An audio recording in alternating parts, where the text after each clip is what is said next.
Bismillah. Assalamu alaikum wa rahmatullahi wa barakatuh. Жамаат, акелер, үкелер, эжелер, карындаштар. Буюрса биз ушу 50 лет аллеясында ушу детский площадканы куруп атабыз. Алхамдулилля.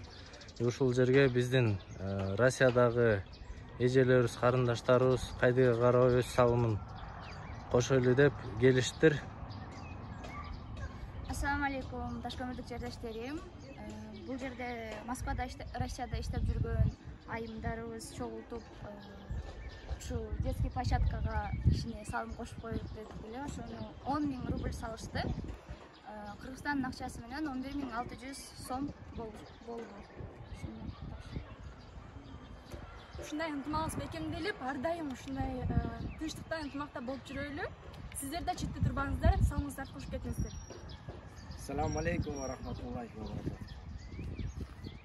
Биздин ушул сыртта жүргөн айымдарыбызга Аллах разы болгон болсун, эки дүйнө бактылуулугун берген болсун. Ар дайым үй бүлөңүздөрдө тынччылык болсун. Ушунча мынакей биздин 50 лет аллеябызга атайын акчалай жардам берип отурат. Аллах разы болсун. Дайыма тынччылык болуп, ушинтип ынтымагыбыз биргеликте жакшы ийгиликтерге жетип жүрө берели. Ынтымакта бололу.